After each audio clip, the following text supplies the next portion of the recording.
Olá, bom dia, graça e paz do Senhor Jesus. O texto para a meditação hoje ele vai estar lá baseado no livro de Atos, no capítulo 3, no seu conteúdo todo e também no capítulo 4 até o versículo 12. Mas antes disso, eu quero fazer uma breve introdução para a gente poder chegar no desfecho dessa mensagem, fazer com que você consiga entender aquilo que é o propósito dessa palavra de hoje. No Antigo Testamento, lá no livro do profeta Isaías, no capítulo 6, depois que ele teve uma visão gloriosa do Senhor, Deus, o Senhor, ele chegou e perguntou: a quem enviarei e quem há de ir por nós? E todos vocês já sabem qual foi a resposta que Isaías deu. Jó, no seu lamentável estado, depois que ele perdeu todas as coisas, perdeu a sua família, perdeu os seus bens e ainda por cima ele foi acometido de um monte de enfermidades na sua vida, a sua esposa ela chegou e falou para a vida dele, para ele chegar e amaldiçoar o Deus dele e morresse. Mas ele respondeu para ela, que temos recebido o bem de Deus, não receberíamos também o mal? E a palavra de Deus ela diz que em todas essas coisas Jó ele não pecou em absolutamente nada. Mas um pouquinho mais à frente, quando Jó começa a se lamentar do seu estado em que ele estava passando na sua vida, no capítulo 3, no versículo 25 e 26, ele diz assim: aquilo que eu temo me sobreveio e o que receio me acontece. Não tenho descanso, nem sossego, nem repouso, e já me vem grande perturbação. Passando para o Novo Testamento, nós vamos ver o apóstolo Pedro, numa de suas cartas, lá na primeira carta, especificamente nos versículos 14 a 16, quando ele dá uma mensagem para os discípulos da igreja, da qual ele estava cuidando, ele diz assim: como filhos obedientes, não vos amoldeis, ou seja, não faça parte das paixões que vocês tinham anteriormente na sua ignorância. Pelo contrário, segundo é santo quem vos chamou, tornai-vos santos também vós mesmos em todo procedimento, porque está escrito: sede santos, porque eu sou santo, diz o Senhor. Paulo, lá no encontro que ele teve no Senhor, no caminho de Damasco, quando ele chegou e perdeu a sua visão, Paulo, quando ele caiu no chão, lá no livro de Atos, ele chega e pergunta: quem és tu, Senhor? E a resposta foi: eu sou Jesus a quem tu persegues. Um pouquinho mais à frente, nesse meio caminho, Jesus ele chega e chama um profeta chamado Ananias para chegar e ir lá e se encontrar com Paulo, para chegar e derramar a bênção nele, fazer uma oração para ele. E Jesus ele chega e fala para Ananias que Paulo ele era um instrumento escolhido para levar o seu nome aos gentios, também ao povo de Israel, porque Jesus iria mostrar o quanto importava que Paulo sofresse pelo seu nome. Finalmente a gente vai chegar e ver em Jesus, no livro de Marcos, no capítulo 16, ele chegar e dar a grande declaração no comissionamento para os seus discípulos: ide por todo o mundo, pregai o evangelho a toda criatura, quem crer e for batizado será salvo, quem não crer será condenado. E um pouquinho antes a gente vai ver na sua oração sacerdotal, Jesus ele chega e fala com Deus, dizendo assim: Pai, não peço que os tires do mundo, os seus discípulos, e sim que os guardes do mal. Assim como tu me enviaste ao mundo, também eu os enviei ao mundo. Então agora vamos partir para o texto base da mensagem de hoje. Ele está lá no livro de Atos, no capítulo 3, vamos iniciar. Eu vou pedir a você que você pegue a sua Bíblia e você leia comigo, um trecho daquilo que está escrito no capítulo 3, que eu acredito que é de conhecimento da grande maioria de vocês. Então lá está no primeiro versículo dizendo assim: Pedro e João subiam ao templo para a oração da hora nona. Era levado um homem coxo de nascença, o qual punham diariamente à porta do templo chamada Formosa, para pedir esmola aos que entravam. Vendo ele a Pedro e João que ia entrar no templo, implorava que lhe dessem uma esmola. Pedro, fitando-o juntamente com João, disse: Olha para nós. Ele os olhava atentamente, esperando receber alguma coisa. Pedro, porém, lhe disse: Não possuo nem prata nem ouro, mas o que tenho, isso te dou. Em nome de Jesus Cristo Nazareno, anda.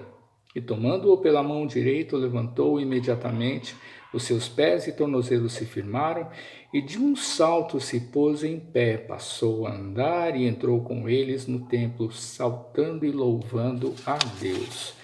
Irmãos, esse texto podemos enxergar esse pedaço, essa passagem, de duas óticas. Pela ótica do coxo, pela ótica daquele pedinte que estava lá, né, à porta do templo todos os dias, no momento das orações, na oração da manhã, na oração da tarde, especificamente esse momento era o momento da oração da tarde, né, em que esse coxo, quando ele recebeu o milagre, ele ficou extremamente contente e ele entrou juntamente com Pedro e com João dentro do templo, louvando e glorificando ao Deus dos céus pela obra, pelo milagre que foi feito na vida dele. Não se esqueçam que a Bíblia diz que esse homem ele tinha mais de 40 anos, ele era de nascença coxo, né? Tinha essa enfermidade, ele era um aleijado desde nascença e mais de 40 anos da sua vida, sabe? Ele sempre teve esse problema e de uma hora para outra esse homem ele recebeu um milagre tremendo. Por um outro lado, nós temos em Pedro e em João, né, a ótica de que eles, com esse milagre, eles tiveram a oportunidade de chegar e pregar o Evangelho de Jesus. Por quê? Se nós formos lembrar, né, naquela época ainda não existia exatamente a igreja cristã, ela estava em formação. E a gente vê que eles estavam indo, sabe, eles estavam indo à oração na hora nona, às 3 horas da tarde, né, especificamente. E esse horário era o horário do sacrifício da tarde dos judeus. O templo era o templo do judeu, o templo, né, onde se chegava e realizava todos os sacrifícios e as orações com base no Antigo Testamento, com base no Pentateuco, na Torá. Então, Pedro e João, eles iam lá naquele momento lá, na hora desse sacrifício da tarde, o que eles faziam? Eles iam orar, eles iam adorar, eles iriam cultuar, o sacerdote ainda iria chegar e fazer o sacrifício da tarde.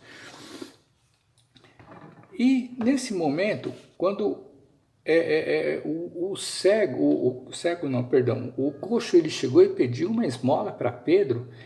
A palavra de Deus ela diz ali, né? Pedro fitando juntamente com João, no versículo 4, olha para nós. Eu já vi muita gente pregar, eu já vi muita gente falar acerca desse assunto. Eu já vi gente chegar em meio da pregação, pegar e tirar a mão do bolso e puxar o bolso para fora da sua calça, chegar e falar, como se Pedro e João estivessem fazendo a mesma coisa. Olha, a gente não tem nada no nosso bolso, nós não temos nem ouro nem prata, né? Mas o que a gente tem, a gente te dá. Eu não concordo muito bem com esse tipo de situação, desse tipo de exposição, porque dá a entender, parece que porque eles não tinham trocado para dar para aquele homem, né, eles ofereceram Jesus. E eu vou falar para vocês, irmãos, Jesus, ele não é motivo de barganha ou de troca nenhuma. Se você for prestar atenção no que está escrito nesse versículo 4, diz assim, Pedro fitando-o. Ou seja, o que significa a palavra fitar?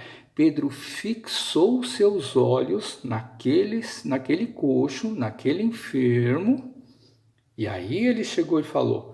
Ou seja, a partir do momento em que a gente fixa a nossa vista, fixa a nossa visão em alguma coisa, é porque nós estamos totalmente entretidos naquilo lá, sabe? Então Pedro ele chegou e olhou aquela situação e provavelmente ele viu a oportunidade de poder chegar e entrar no meio lá daquele povo, dentro do templo, e pregar a Jesus, né?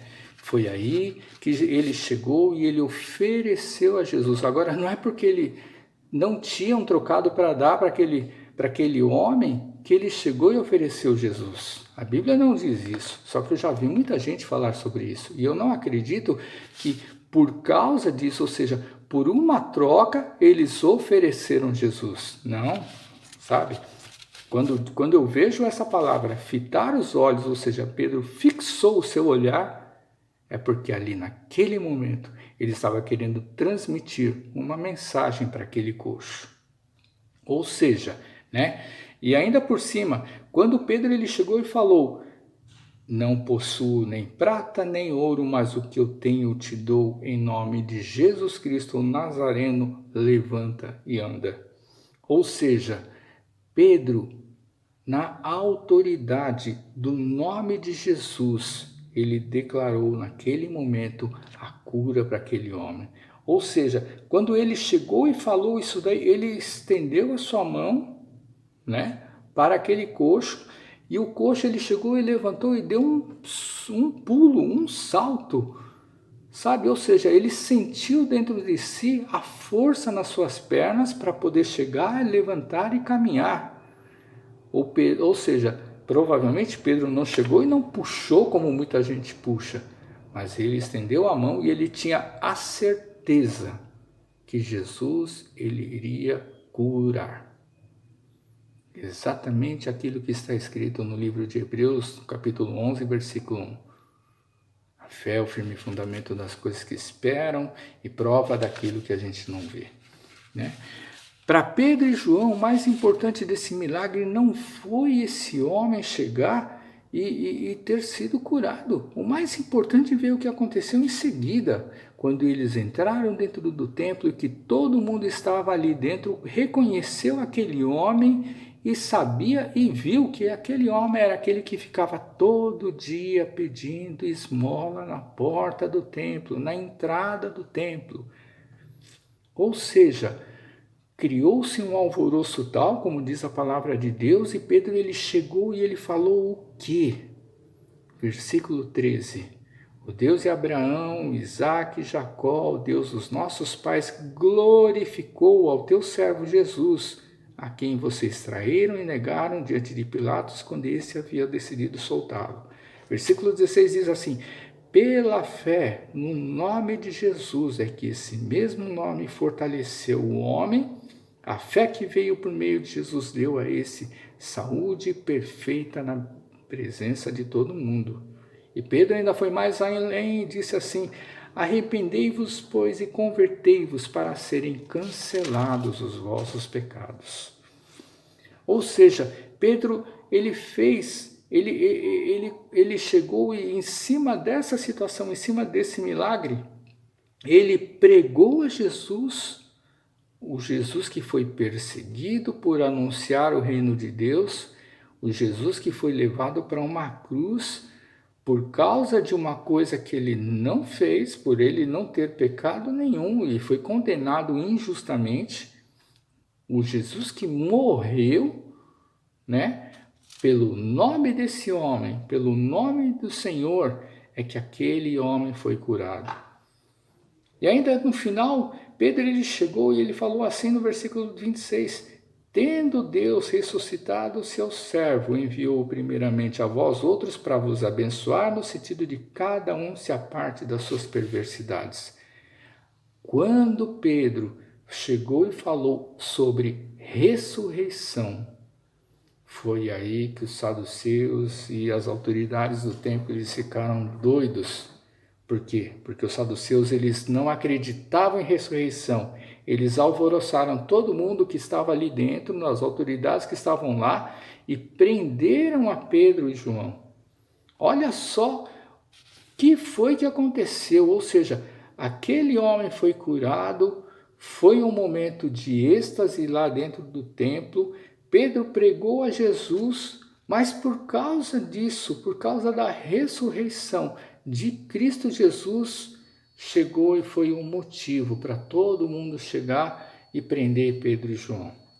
Mas, irmãos, o propósito e o plano de Deus em cima da vida de Pedro, em cima da vida de João, sabe, foi tão grande naquele momento que quando eles foram questionar, quando eles foram chegar e perguntar o porquê eles fizeram aquilo, aí a gente vai ver no capítulo 4, no versículo 8 em diante, dizendo assim: Pedro, cheio do Espírito Santo, disse: autoridades do povo e anciãos, visto que hoje somos interrogados a propósito do benefício feito a um homem enfermo e do modo por que foi curado, tomai conhecimento vós todos e todo o povo de Israel de que, em nome de Jesus Cristo, o Nazareno, a quem vós crucificastes e a quem Deus ressuscitou dentre os mortos, sim, em seu nome é que este homem está curado diante de vós.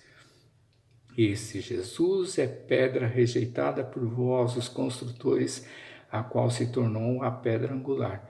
E não há salvação em nenhum outro, porque abaixo do céu não existe nenhum outro nome dado entre os homens pelo qual importa que nós sejamos salvos.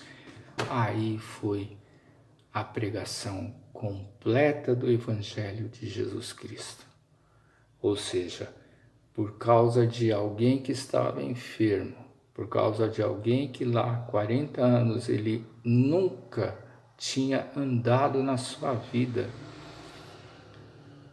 Esse homem, ele foi o instrumento, a oportunidade que Pedro e João tiveram para pregar a Jesus Cristo.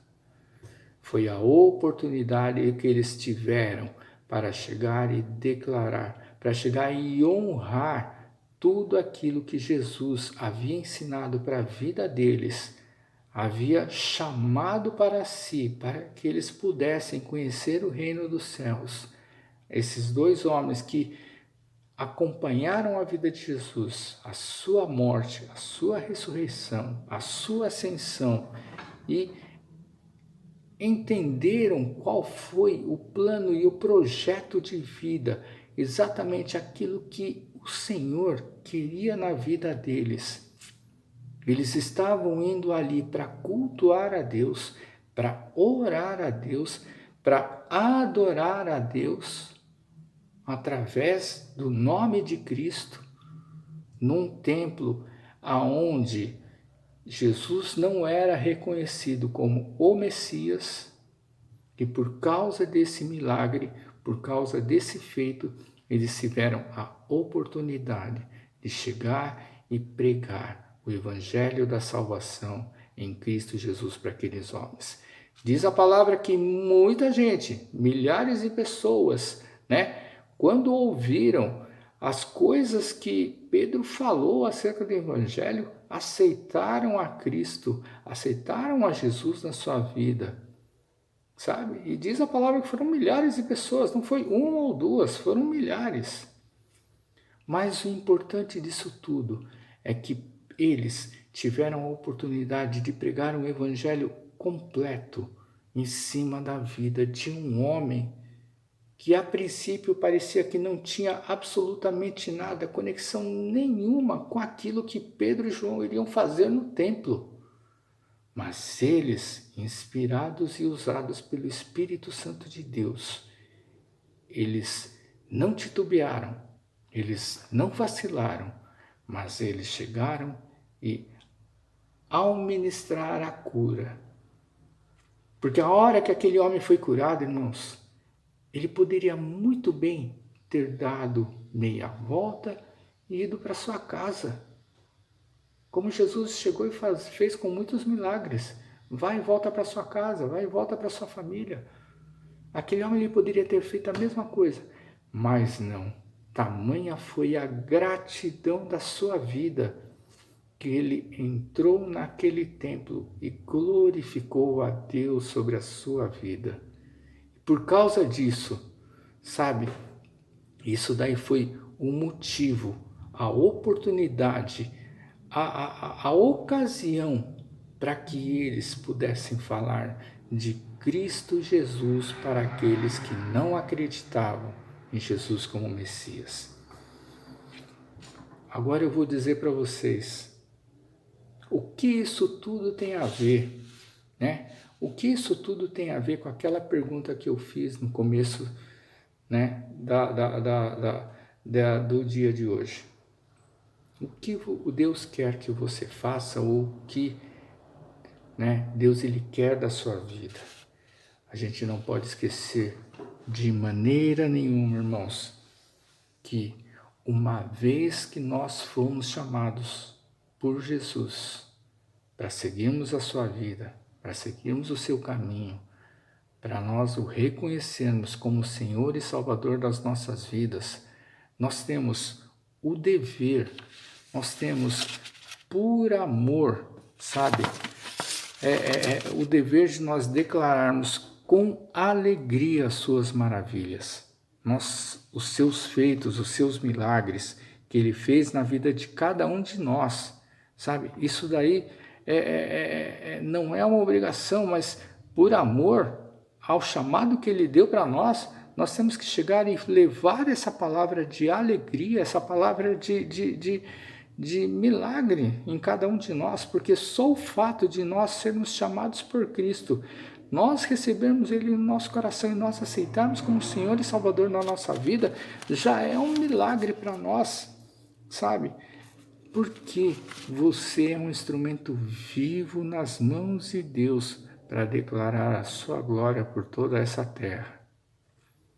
Não se esqueça, irmãos, Hebreus 11:1 diz assim: a fé é o firme fundamento das coisas que se esperam e prova daquilo que não se vê. A fé, sem ela, é impossível a gente agradar a Deus. Ou seja, tudo isso que Deus ele fez na nossa vida, sabe? Não é motivo da gente guardar somente para nós essa alegria, mas é motivo da gente chegar e nós expandirmos e nós levarmos essa alegria que nós temos dentro de nós.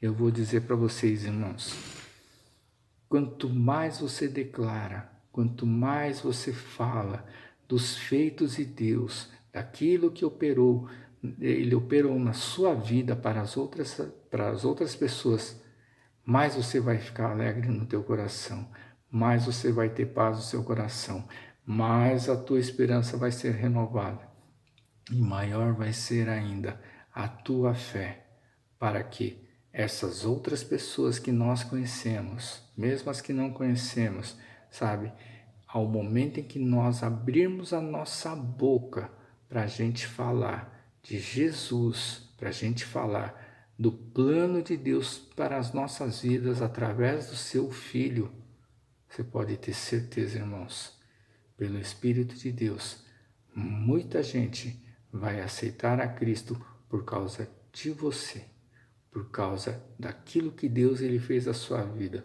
por causa da sua palavra que vai estar recheada, sabe, com o agir do Espírito de Deus na sua vida, no nome de Jesus. Tenha uma boa semana, uma ótima semana, no amor que Deus dá para as nossas vidas, na paz, na alegria de Jesus nos nossos corações e no Espírito Santo que fala, que trata e que te abençoa dia após dia na sua vida, em nome de Jesus Cristo. Amém.